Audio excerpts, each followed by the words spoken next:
Hello students, today we will see another theory of specific heat, which is Debye theory of specific heat. Before starting this, we have seen that there are two theories given for specific heat of solid. First one Dulong-Petit's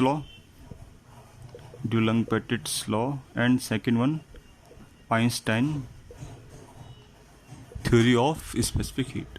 In Dulong-Petit's law, we have seen that atoms were assumed as a classical oscillators, and in Einstein's theory it was assumed that atoms as a quantum mechanical harmonic oscillator.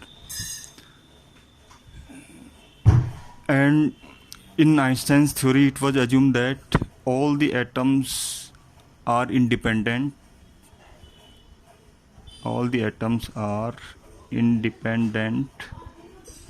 to each other, and they do not affect vibrations of other atoms.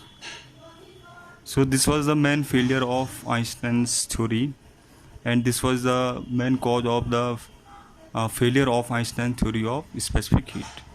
The assumption that atoms do not affect vibrations of each other, or they vibrate independently, which was assumed in Einstein's theory of specific heat. This assumption was the main cause of failure of Einstein's theory of specific heat. So this assumption was corrected by Debye, and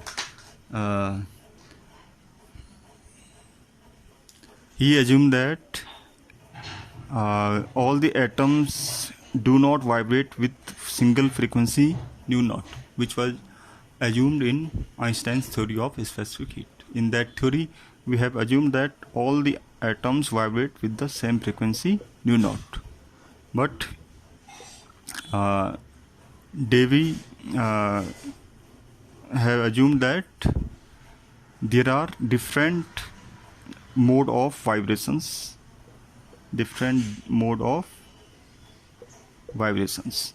in solid. So there are different frequency by which atom can vibrate. This was the main difference between these two theories, Debye and Einstein theory of specific heat. In Einstein's theory, it was assumed that all the atoms vibrate with independently with same frequency nu naught. But Debye assumed that atoms do not vibrate with the same frequency, but there are different mode of vibrations, and the collective motion or collective vibrations of atom also affect each other. So this was the main assumption of Debye, and by assuming the assumption, he gave his theory for specific heat of solids. Now he also assumed that as the atoms can vibrate in x-axis or in y-axis or in z-axis, so if there are n atoms, so Debye assumed that total number of mode of vibrations must be equal to 3n, as one atom can vibrate in three directions, and if there are n atoms, so total vibrations or total mode of vibrations which can be possible are 3n. This was the second assumption, that maximum number of mode of vibration will be 3n, where n is the number of atoms and 3 corresponds to vibrations in 3 directions. So this whole derivation is not in your syllabus, so we will only show that. Now if you see the vibrations in 3 directions, there are 2 vibrations. One is longitudinal vibrations, which is in these directions, and these 2 are transverse vibrations, which are perpendicular to these directions. So there are 1 longitudinal vibrations along these directions and 2 transverse vibrations along y-axis and z-axis. So he has calculated number of longitudinal mode between 2 frequency nu and nu plus d nu, which has come 4 pi v nu square d nu upon VL cube, where V is the volume of solid, U is the frequency, and VL is the speed or velocity of longitudinal wave. Similarly, as there are two transverse mode of vibrations, so the number of mode of vibrations between nu and nu plus d nu for transverse mode will equal to twice of these modes, and number of transverse mode will be 2 into 4 pi v nu square d nu divided by Vt cube, where Vt is the speed or velocity of transverse wave. So the velocity comes from that if atoms are vibrating in this direction, so there will be elastic wave which will propagate due to these vibrations. So these two velocity are speed of that elastic wave. So VL is the speed of the longitudinal wave and Vt is the speed of transverse wave. So the total mode of vibrations will be sum of these two modes, which will equal to 4 pi v 1 by VL cube plus 2 by Vt cube into nu square d nu. This will be sum of these two modes. So the third assumption of Davy theory was that the frequency of vibrations has a maximum value, which he assumed nu d. So this assumption of Davy theory is that atoms cannot vibrate with the infinitive or very large value of frequency. He assumed that the frequency of vibrations is limited by nu d, or there is a limit for the maximum frequency of solid, which he assumed nu d or dB frequency. So